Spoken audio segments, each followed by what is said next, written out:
See, and that's what I'm talking about. It's just drinking. I was not able to turn myself in. I apologize for that. Did you call your attorney and say you couldn't make it? But again, I don't know why it's coming up with that. And I didn't have access any of those days to alcohol or have them in my possession at a no drinking facility. So honestly, I'm telling you, I don't have access to I'm going to tell you, I'm not believing what she's telling. I just don't think she's going to do what anybody asked her to do. I can assure you I'll be here on the 1st. I will. You're just not following through. You don't do what you don't want to do. Well, it doesn't work that way. But at this time, defendant's bond is revoked. This woman showed up in Judge Simpson's courtroom already in deep trouble. She was out on bond for substance issues, but instead of staying clean, she messed with her ankle monitor and was caught drinking. When called out, she denied everything like no one could see the obvious. But in Judge Simpson's courtroom, lying is a quick ticket back to jail. Bond is built on trust, and she broke that.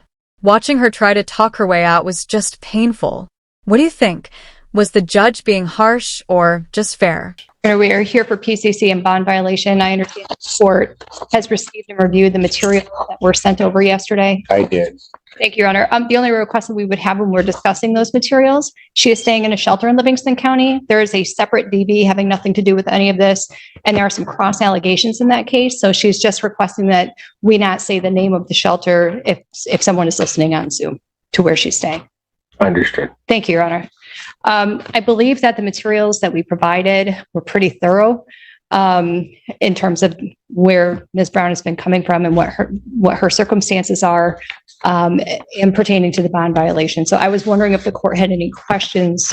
Well, I do, because I'm not sure how you provided the materials, but I'm not sure how that relates to the specific allegations of the bond violation.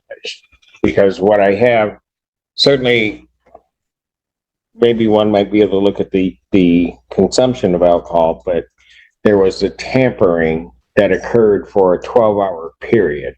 So I am going to let Ms. Brown address that herself with the court. You can explain to him where you're at in terms of the allegation.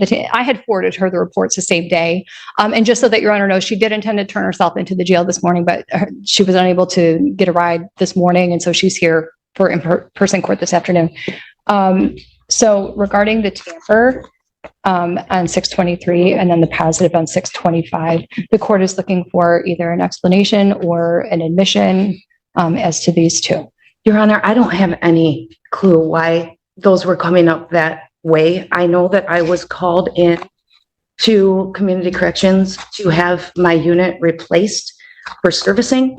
And when on my way there, Ms. Julian called me and said that she received a notification from courts that I had a tampering and violation that she would, wanted clarification about. And I had no idea what she was talking about. I told her that I was just called in to do a replacement on the unit itself. I have only been at La Casa AA meetings and with AA people because I don't currently have transportation and a license to get myself to and from these places. And I have not had access or been in the environments of drinking whatsoever. The only events outside of AA are AA events that I've been to, such as there was a sober rave in Royal Oak that I've gone to, but that wasn't even in the dates in question.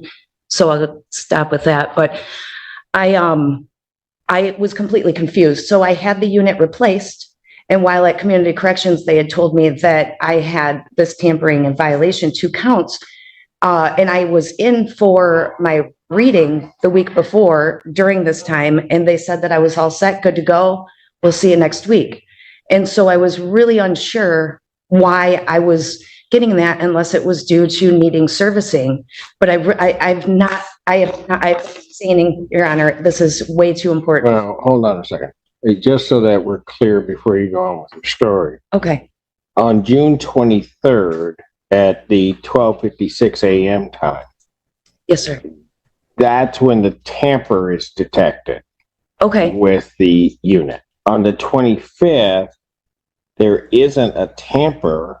It's just drinking. I don't know why it's coming up with that unless the servicing part of it needed it. Because at the shelter where I'm currently residing, there's a locked door policy from 11:30 p.m. until 7 in the morning. And I didn't have access any of those days to alcohol or have them in my possession at a no drinking facility. And I was at the facility at both of those times. Her explanation makes no sense. She acted like sneaking alcohol into a shelter is impossible, which is ridiculous. It's not a lockdown prison. People get around rules all the time. Her entire defense is basically, that couldn't have happened, which isn't convincing at all. Instead of gaining trust, she's losing it with every excuse. The judge even gave her time to explain herself, but she wasted it.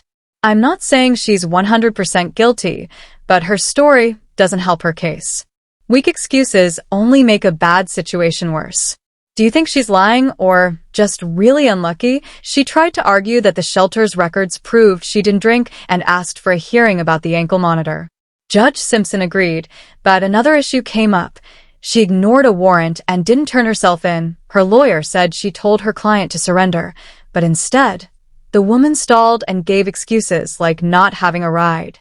The judge pointed out that she never follows instructions and just does whatever she wants. For Judge Simpson, the choice was clear. She violated her bond by drinking and then refused to turn herself in when a warrant was issued. Bond is a deal. You follow the rules and you stay free. She broke that deal. She begged to remain out for therapy and medical appointments, but the judge didn't buy it.